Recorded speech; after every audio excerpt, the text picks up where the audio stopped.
So the president says, hold on, I'm not obligated to provide you with electricity. That's the job of municipalities.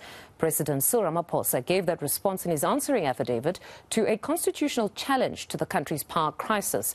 The approximately 19 parties involved are asking for the state to be compelled to exempt certain sectors from power cuts. Let's look at that answering affidavit by the president with legal analyst Mpumelelo Zikalala from Zikalala Attorneys. Mpumelelo, good morning and thank you very much as always for joining us. So the president's answering affidavit has been the subject of much discussion since Monday. He says there were misrepresentations of his arguments. Now, if we look closely at that affidavit, the basis for his opposition is centered around the constitutional and statutory framework where he takes the court through the functions and powers of the three spheres of government, then closes it off with the argument that the provision of electricity as per the constitution then does not fall within his purview. Your take on just that? I think the president might have been mistaken in terms of his responsibility of the performance, monitoring the performance of all those individuals that are reporting to him.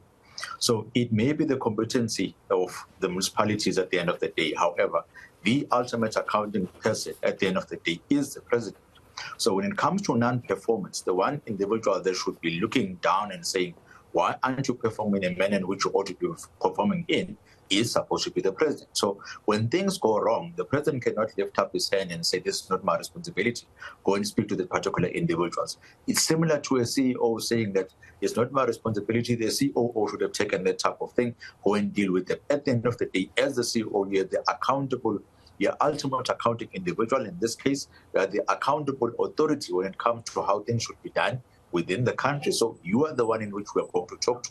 Now, to take it back to legal terms, two pieces of information or legislation are important. First one, the type of oath that you took when you went into office, Mr. President, simply says you are going to make sure that all departments are working optimally. To be more specific, if you look at Section 85, it says that you and the cabinet, it says and. So it's not an isolated individual.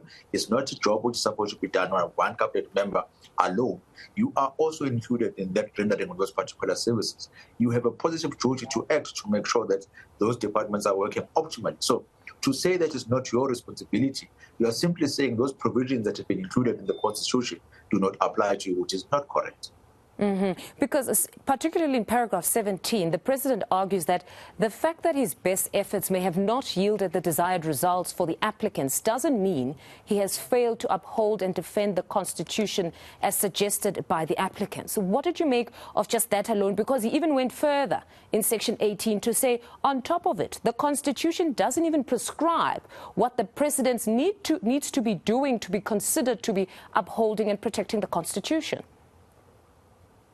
No, that's like a person saying that it's not prescribed whether I'm going to win or not, or the manner in winning, or the extent of which I'm going to win, be seen to be a president who's working. It does not work in that particular manner.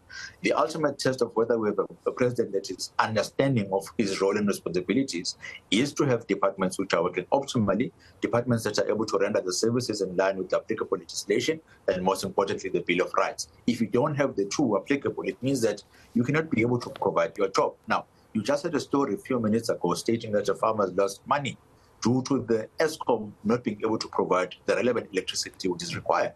Now, it goes back to the president in terms of saying, Mr. President, there's a right to free trade, a right to be able to engage in any profession that you want to engage in.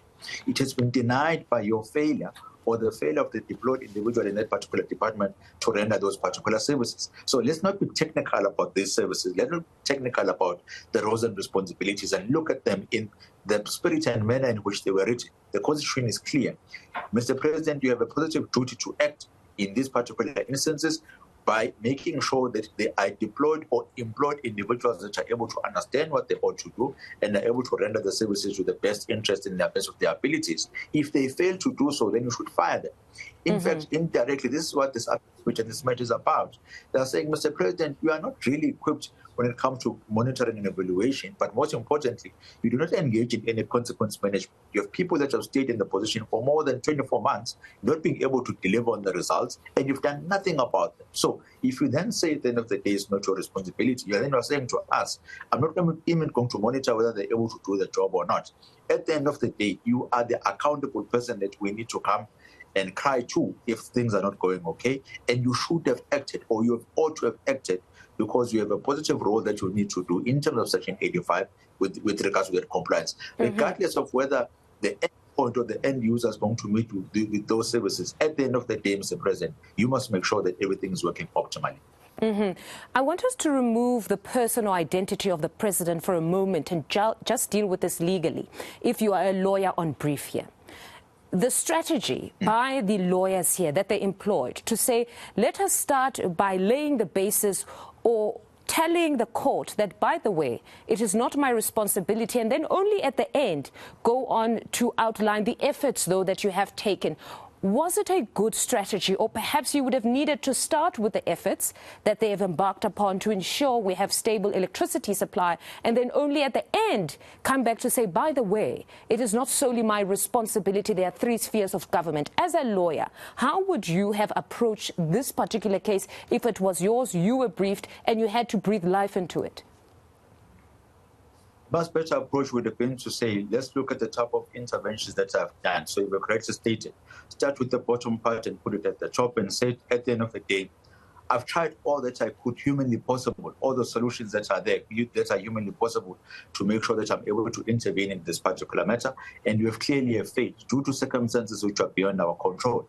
When it comes to instances where there's nothing that you could have done or could have done better, it's just what we have that we have to deal with. That's what we have. You can't do anything about it. But in doing so, I was fulfilling my constitutional obligation in being in compliance with the oath that I took, being in compliance with Section 85 of the Constitution, to make sure that I'm a responsible president, I'm able to do my duties of oversight. One of the things which, though, you would have to get around is the keeping of non-performing individuals, or be able to show that the non-performance that is being seen as us as members of the public actually is not there. They have tried all their level best by going into detail of providing comprehensive details of what is it that they've done to make sure that they're able to render the services in the best manner.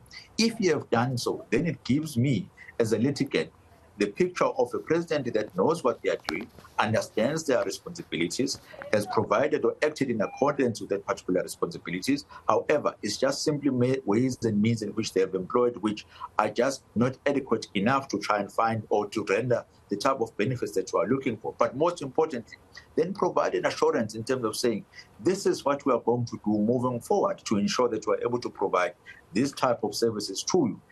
If you do that in that particular manner, you do not even need to go to court to discuss those things. All that you have to do at the end of the day is simply say, let's deal with this matter outside court. These are the solutions that we are giving you. These are the solutions which are going to work, which is what the litigants, by the way, would have wanted to hear from the president. So essentially, he should have elevated the interventions, not necessarily the constitutional and statutory framework, which then states that it is essentially not his responsibility. Because for the layman, it was a question of, hang on, we've had a war room. There's also a state of disaster right now. There's an electricity minister coming. So it almost confuses the ordinary citizen who's not a legal eagle in this instance, does it not? Yeah, definitely. You see, what you're stating, he's then saying to us, I understand my role and responsibility, but this is what I've done.